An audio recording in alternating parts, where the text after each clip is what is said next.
mwaka gwali gwa 2013 Gen.Ssejusa yalabula eggwanga ku kujja kwa MUHOOZI mutabani wa Kaguta Museveni era yategeeza nti baali bafoomingawo ekyali kituumiddwa MUHOOZI project.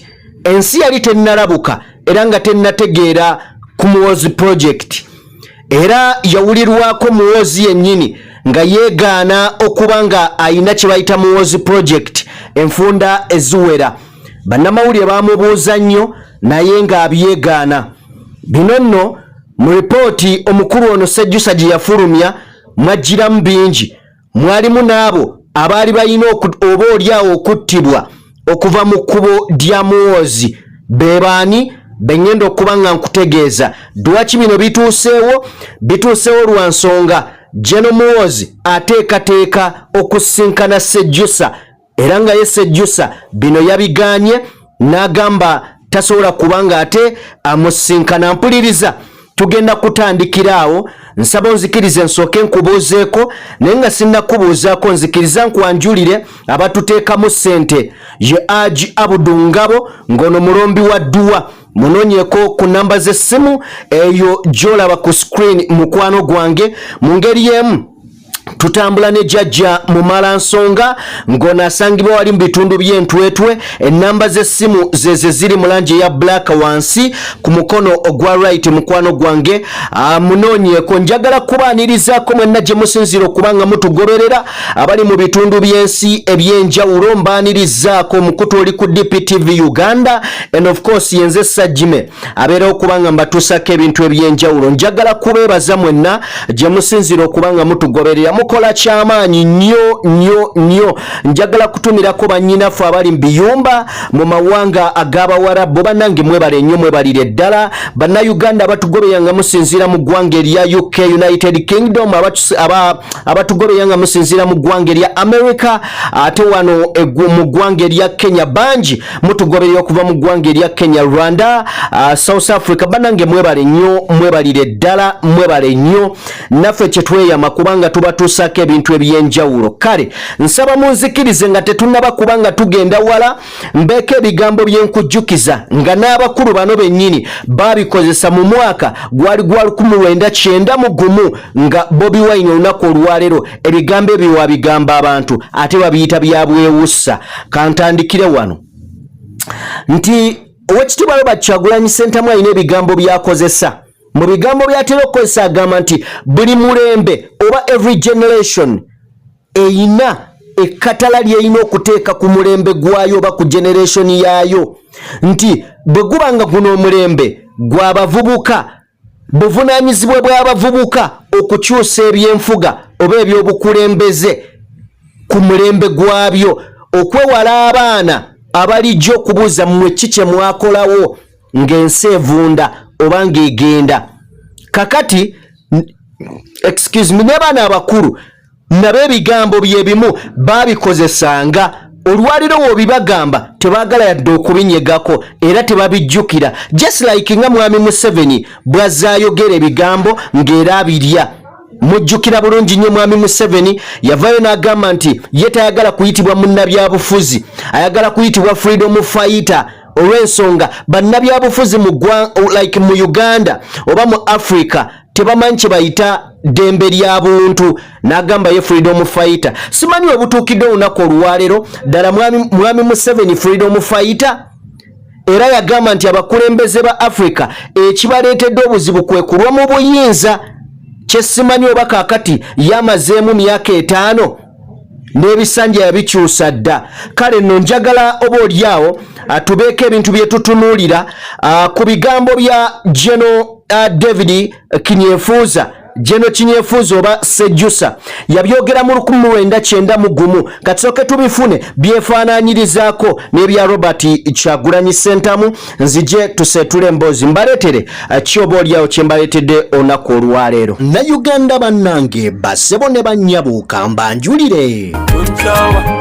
ba Alihila Holdings Uganda Limited bano bakafulu mu kuzimba mayumba agali ku mulembe, plumbing, electrical installation and general construction, biodigester septic tank and many more. Todda mu kukaaba nga ba Alihila Holdings Uganda Limited webali okukuyamba. Gwabeetaaze n'ayagala okumanya ebisingakaawo kuba ku namba z'essimu eziri awo. Onaabafere oyagala kuteera mazzi mu nnyumba yo oba masannyalaze, kuba ku namba z'essimu eziri awo oba otusange ku ofiisi zaffe ezisangibwa ku Grand Imperial Hotel. Jjukira yeffe ba Alihila Holdings Uganda Limited. Have it all. Ninyenda okusiima for your distinguished courage for tackling some fundamental issues that have been outstanding in this country. For instance, the question of land dismiss, which has been long overdue. I will not take a lot of your time, Your Excellency. I will summarize maybe by what was said by one revolutionary writer, that every generation has a duty to identify or to discover its historical mission and fulfill it or betray it. I'm happy, Mr. President, to note that under your wise leadership, there is no doubt that we have discovered our historical mission. Ngabo owulidde Gen.Ssejusa bali basajja nga tebannaba kukaddiwa, amaanyi baali bagalina n'ebigambo nga babirina, era nga bakakasa nti buli mulembe, buli generation eteekeddwa okudiscoveringa n'okusalawo butya bweyina okulemberwa, oba oliawo na butya bwenaaleka omugigi oguddako. Naye olwaleero otunuulira ate kati avaayo ng'agezaako okubaako kyayogera, attibwa, akubibwa, asibibwa n'ebiringa ebyo. Kale mukwano gwange, njagala eyo njiwummuze bali atwolekere olugendo olwenjagala okubanga mbatuusaako. Nziramu bajjukiza tutambula ne Aja Budungabo ngono mulombi wa dduwa, munoonyeeko mukwano gwange ku namba y'essimu tusobole okubanga oba oliawo ebizibu tubiviira oba tubivaako mukwano gwange, tuweesibaako nnyanja ya bizibu. Away from that side, njagala kutumirako mwenna abatugoberera, mwebale nnyo, mwebalire ddala, kyemukola kya muwendo kamala, era mwebale nnyo, mwebalire ddala. Maasawo nina kyengenda okusosootolera oba okubaleetera mwe abampuliriza, era musuubire okubaako akalulu ke tugenda okwetabamu. Omuwanguzi ojja kukwasangako emikono ebiri. Yes, sente oba ebirabo bino biyinza obutajja wuwo, kuba oyinza okubeera bweru wa ggwanga, naye bijja kgenda ng'eri abo b'onooba ng'oyagadde bigendeko. Kale njagala tuveewaawo era wuliriza DPTV Uganda ng'omanyi tugenda kuba tuwangula oba ogenda kubeera owangula ettu maama wo batata oba muganda wo yonna gw'onaaba ng'osiimye gwe lijja okuba nga lituukako. Kale nno munzikirize tweyongereyo. Nabategeezezaako nti omwaka gwali gwa 2013 omukulu amanyiddwa nga Gen.Ssejusa yabaako ekiwandiiko kye yawandiika. Ekiwandiiko kino mpuliriza kyaleeta ebizibu bingi, kyaleeta empapula z'amawulire okuba nga ziggalwawo. Omwo mwe mwali red paper n'empapula endala, era nga ne Daily Monitor eyo y'emu ku zaakosebwa. Ekiwandiiko kino kyalimu obubaka buno, kyali kiraga nti Gen. Museveni alina enteekateeka oba ne mutabani we MUHOOZI muleeta mu buyinza, wabula nga bagenda kuyita mu kye baatuuma MUHOOZI project 2013 ensi yamuwakanya. Era mu kino ekiwandiiko mwalimu nga balaga nti waliwo abantu abalina okufa oba okuttibwa okusobola oba okusobozesa ono omwana okujja mu buyinza. Ampuliriza, abamu ku be baamenya mu kiwandiiko kino kati baafu bagenzi. Mubo mwalimu Arunda Nyakairima, mugenzi ali mu ttaka. Mwalimu abantu abalala bangi, kwaliko John Patrick Amama Mbabazi. Yes, oyo ye waali, era we twogera mu kiseera kino ali London. mulwadde. Kwaliko abantu abalala. Jeno Katumba Wamala yalimu mu kiwandiiko ekyo, yakubwa amasasi Mukama yazzabibye, omwana we yalugulamu obulamu. Ekiwandiiko kino Gen.Ssejusa bw'amala okukita n'adduka n'agenda e Bungereza, wabula waayita akaseera katono n'akomawo mu ggwanga, era bwe yakomawo yakwatibwa n'atandika okuwera ennemba n'emisango. Kati awo tetumanyi yakkiriziganya atya ne mukulu munne Gen. Museveni awaayita akaseera katono n'ateebwa. Gen.Ssejusa azze asaba okuwummuzibwa mu magye nga bamumukuwummuza, ng'emu ku nsonga emummisa nti oba oli awo waliwo watakwatagana na bakulu, era nga bateebereza oba basuubira ayagala kweyingiza mu byabufuzi. Baali bamugaana, bati akaseera katuuke mabega kaawo ne bamuwummuza. Ampuliriza, lwaki bino byonna mbikuleetedde? Ze nteekateeka eziri mu kukolebwa. Tukimanyi bulungi nti Gen.Ssejusa ne Muhoozi Kanyerugaba mutabani wa mwami Museveni tibahabulwa kaguta, tebazigatta era nga tebakwatagana.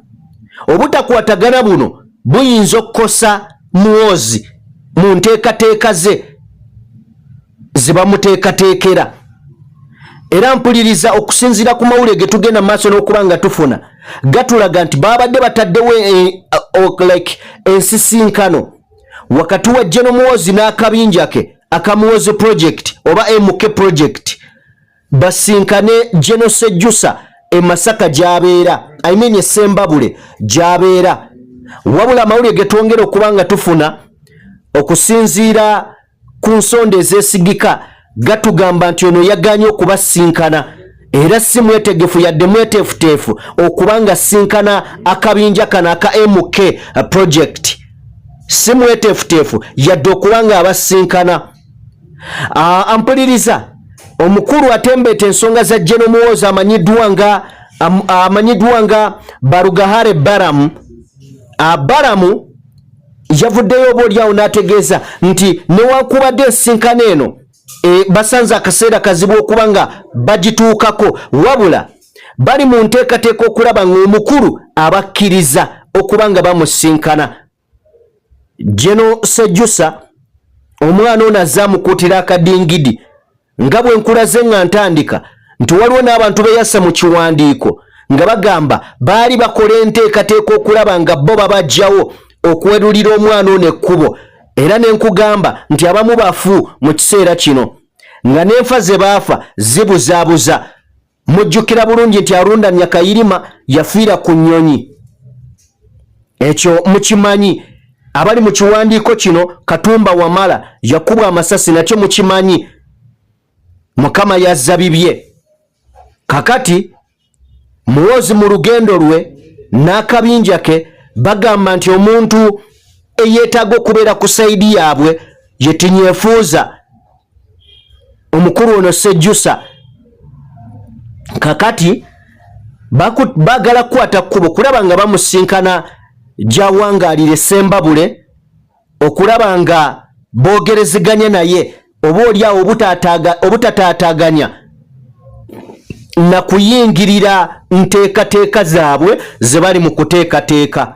Naye nga bwe nkugambye nti si mwetegefu yadde okusinkana omwana ono, era ye tamuwagirangako, era zaayogera lunye. Ampuliriza, bino byonna bigenda okutuukawo. Bagenda okukwata Ssejusa. Jjukira bamugaana okuwummula amagye mu 2013. Omusango ne gujja ne gubeerawo 2015 2016. Omusango ogwo niyo omusango gugenda okubeerawo ng'ebiruubirirwa byonna biri ku kiri ekiwandiiko kye yawandiika. Wabula bwe baali mu kkooti baamugaana okuwummula amagye nga bamugamba teyayita mu mitendera mituufu. Yalina okusooka okusaba eno abakulu agyali myezi 9 nnaku 9, zaali nnaku 9, nti ogenda mu kkooti oba olina okuba ng'otegeezezza abakulu mu nnaku 9 gy'emyezi 3. Kino teyakikola. Era kkooti mu musango guno yalagira gavumenti emuliyirire obudde n'ebiseera bye. yali asabye sente ziri mu billions eyo ze bataamuwa. Bamuwayo akasente akatonotono bwe mba seerabidde. I think bamuwayo kasente akatonotono naye yali asabye 1.5 billion around there. Ne bamuwayo million zalinga 9 oba 6. Awo siri sure nyaawo naye nga bwe kityo bwe kyali. Ampuliriza, njagadde nkuleetere story eyo omanye obeeko ne byotegeera. Omukutu oli ku DPTV Uganda. Mbeera Sajjim of course abeerawo kubanga mbatuusako ebintu ebyenjawulo. Mbeebazaako ensuso mmwe abatugoberera. Mwebale nnyo, mwebalire ddala. Bannayuganda wenna gy'osinzira okubanga oli, webale nnyo okubanga ogoberera omukutu gwaffe. Njagala kubateera wano. Nsabe Mukama Katonda atakuumira mpeera, omulungi ow'ekisa abankuumire. Buli omu ku mulimo gy'ali, okusoomoozebwa kw'oyitamu, njagala omanye. Kino tokyerabiranga tokijja mu mutwe. Obulangira bw'omunaku kuba kwekolerera paka teri agenda kukolerera. Weekolerere by'oyagala okutuukako mu nsi ogenda bituukako nakkola. Wabula bwe tukola tekitegeeza kukola bukozi. Kitegeeza okukola ng'olina ekiruubirirwa. Ambitions. Kiruubirirwa kikyolina ng'okola. Tokeranga bukezi n'ofuluma ogenda okole. Ffenna tukola. Naye bitutuusa ku bye tutuuseeko biruubirirwa. Kakati bba n'ekiruubirirwa. Tokola bukozi kutuukiriza mukolo nti okola. Saba Mukama abankuumire mubeere bulungi. Peace and love. Nnayuganda bannange bassebo ne bannyabuuka mbanjulire.